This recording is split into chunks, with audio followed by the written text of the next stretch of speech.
Today we're going to talk about how to build the ultimate sober toolkit for early sobriety. Hey friends, welcome back to my channel. My name is Arlene. I've been sober for 30 years and I'm obsessed with helping others get sober too. One of the things that has helped me stay sober for all this time is having a sober toolkit. And you might be wondering, what the heck is a sober toolkit? A sober toolkit is a collection of tools and practices that'll help you manage your emotions and regulate your nervous system through really stressful times. It especially helps when cravings kick in. The reason it's so important to have a sober toolkit is that sobriety is actually a skill. Most people don't learn this skill set. It's really not intuitive. In fact, it's about doing the exact opposite of what you really want to do. So sober living is a skill, but if you don't know how to use these tools, it's very difficult to stay stopped. You might be able to stop, but staying stopped is really the kicker there. I often think of that saying that what got you here is not going to get you there. And so that's why you need sort of like a new skill set to get you to this next level. So the first tool in this sober toolkit is a morning practice. It's really a sober self-care practice.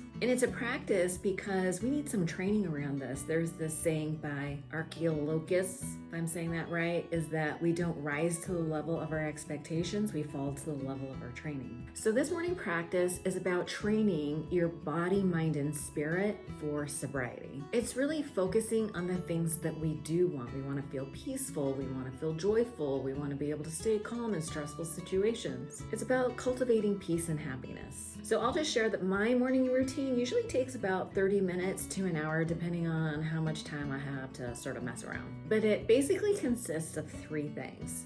It is a practice of gratitude, 3 things that would make my day great, and like a positive affirmation for the day. So it really puts me into that state of gratitude. And then I think about 3 things that would make the day great because that sort of sets my intention for the day. It kind of gives me a target to aim for. And for this, I use something called the 5-minute journal. I'll leave a link below. I actually have a copy of it right here.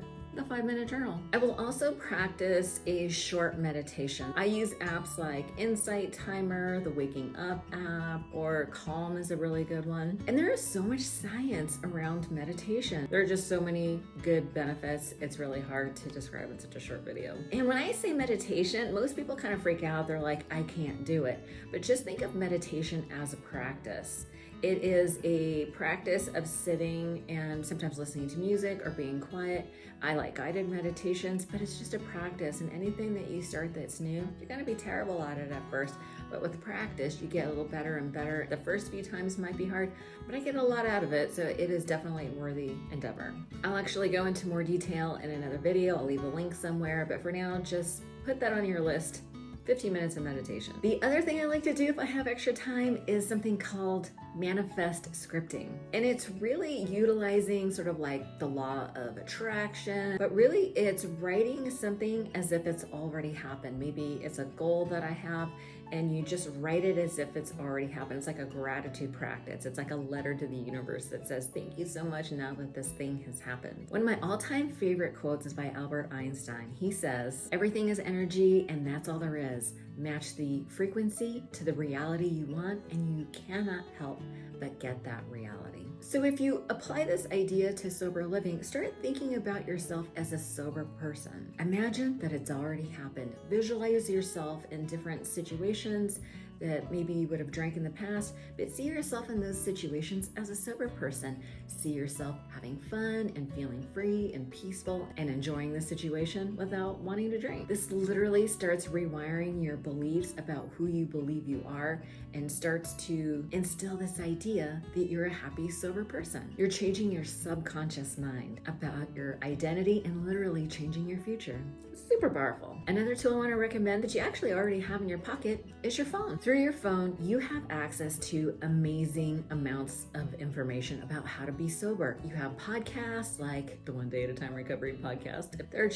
There are tons of podcasts available about how to quit drinking. You also have access to audiobooks. There are so many audiobooks, including the 12-Step Guide for Skeptics, my new book that's coming out at the end of this month. But there are a ton of recovery memoirs and so many books on personal development that actually address root cause issue of addiction, largely around trauma or stress or things like depression, anxiety. Those are typically the things that are underneath addiction. Addiction is just a symptom of a deeper problem. So audiobooks could be your new best friend and helping you to gather the information that you need so you can start making different choices. It also has the added benefit of distracting you from thinking about drinking. So the last tool that I want to talk about, which is arguably the most important tool in your ultimate sober toolkit, is having a sober community. Alcoholism is a disease of isolation and connection is the cure. And that's definitely been true for me. So many people feel isolated in this struggle to quit drinking. Everyone feels like they're unique in some way. Everybody that struggles with it kind of struggles maybe in slightly different ways, but the feelings are all the same. I can't tell you how powerful it has been for me personally to be able to talk to other people about what's really going on, about the truth, about how I feel about myself and about my drinking.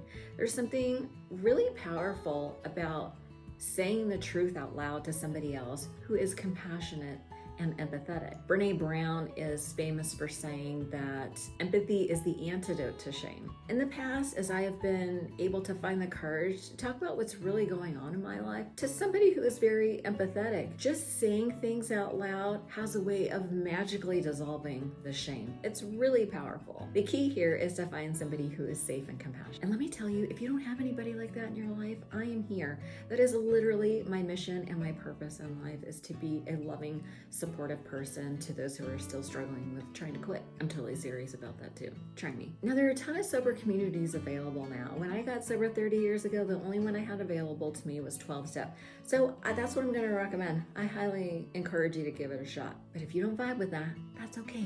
There are tons of other sober communities. There's the Phoenix, She Recovers. Just do a little googly search. There are a lot of online communities centered around people who are sober and trying to stay sober. And if you're a sober woman, I actually have a free private women's Facebook group that I'll leave in the link below. So I feel like that's probably a good start to get you going on your ultimate sober toolkit. I actually have 100 more other tools that I could share, but I feel like this is getting kind of long. So if you want a part 2, just like the video, subscribe, comment below that yes, you would like a part 2, and I will absolutely do that for you. But for now, check out my other videos about how to quit drinking. And until next time, be gentle with yourself. And if I can help, I'm here. Okay, love you, bye.